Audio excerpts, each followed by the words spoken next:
Happy Sunday, everybody. There's Miss V. Out going for a little wee walkie poo there. Can't wait till I can get these leaves moved. That'll be nice. Just saying. Yeah, there's the V. Hello.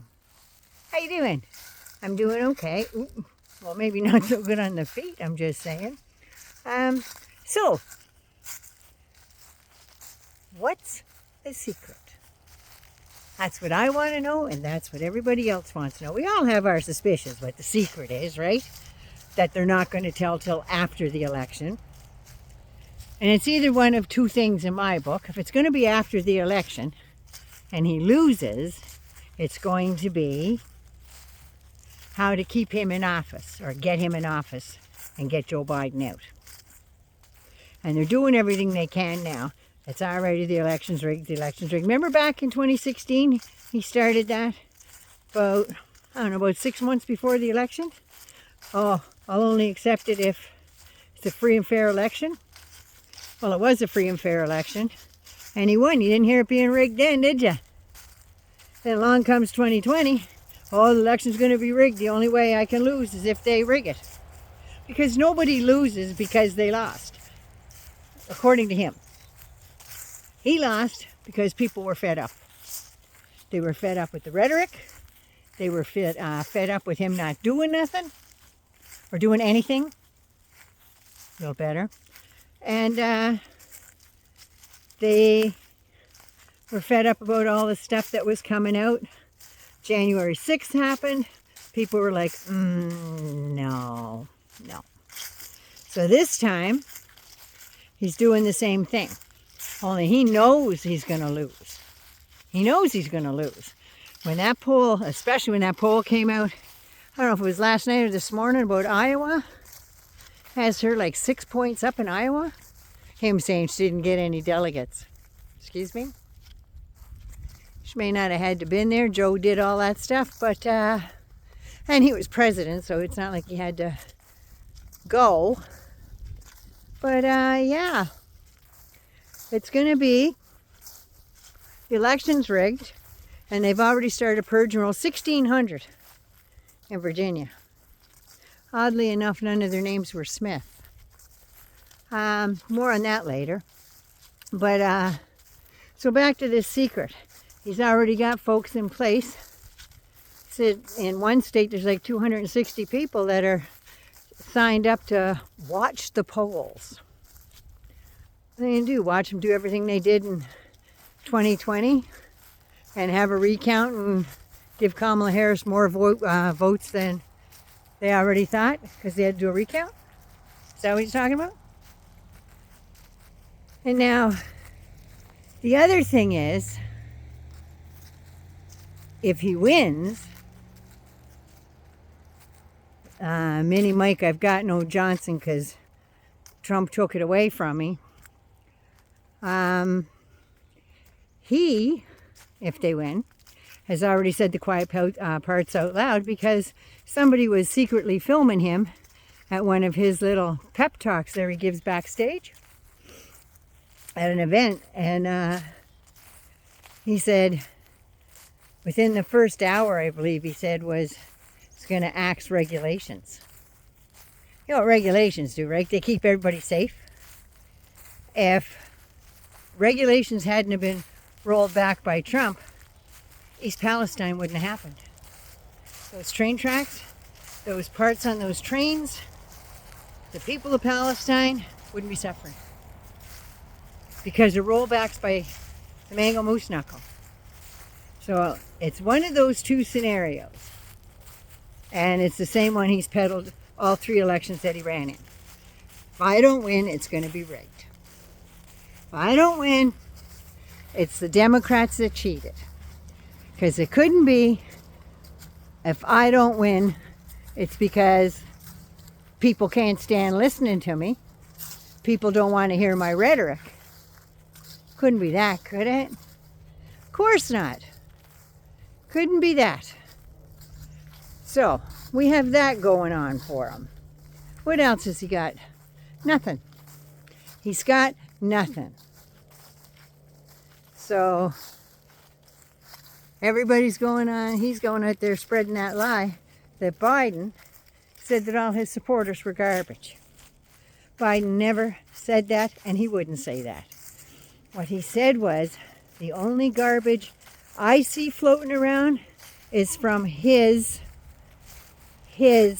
supporters.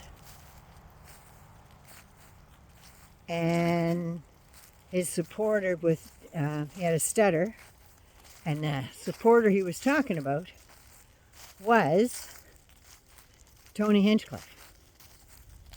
That's what he was talking about. And basically, anybody that spouts that kind of garbage is anti-American. And I believe that. I've read 5 or 6 different articles breaking down that comment that Joe said, and I watched it really carefully.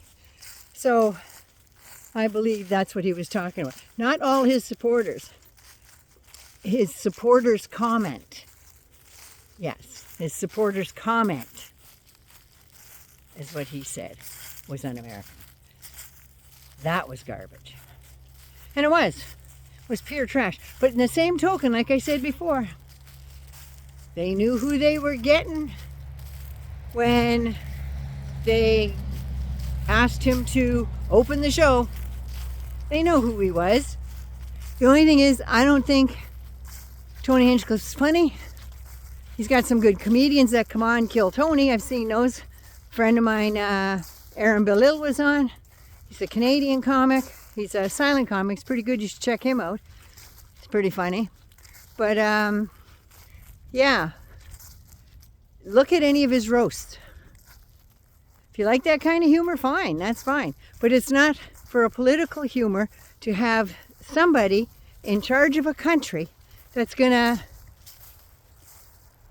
hire people at their closing statement rally to give the impression of what you're like and what you're for. And when you put people like that out there, you're saying that you're for that kind of rhetoric. That's what it says. So he can do anything he likes. He can go on about all that crap. But that's what it is. So I think the big secret is either he's going to stage another coup and have Mike I Got No Johnson write up the paperwork like he did in 2020 to get all them secret electors and all that stuff to not certify the election.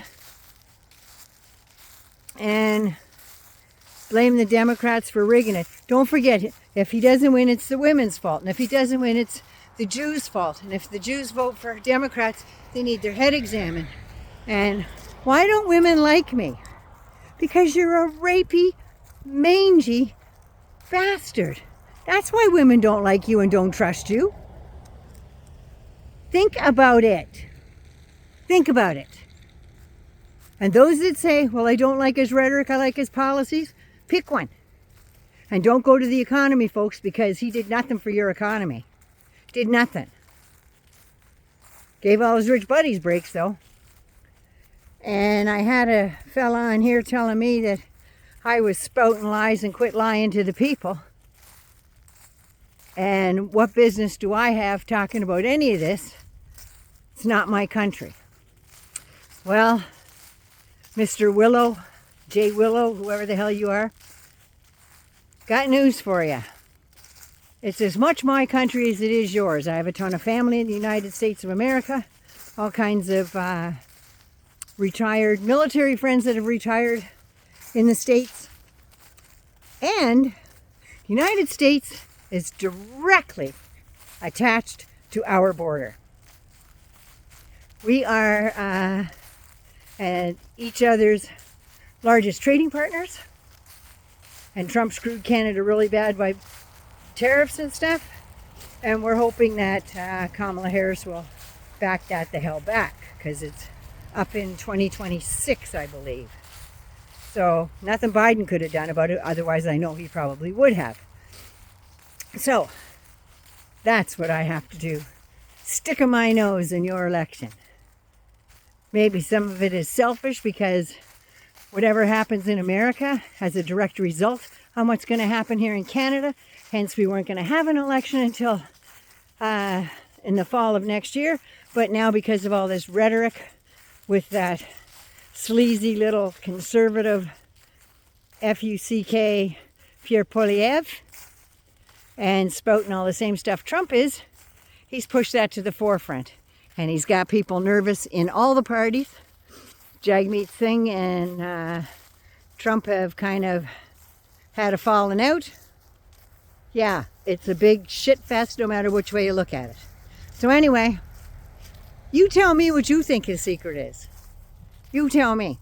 Okay. Have a very good rest of your Sunday. I'm off to get Vivi some new food. I have to get her a cone. She's been biting on her 2 feet. I had to take her to the vet tomorrow. So I got to get her a fancy cone so she doesn't bite her feet. But anyway, 99 loves you. Be good, be safe, and please take care of you first so you can take care of somebody else. It's my other pin. So anyway, yeah, I love you all so much. Take care of you.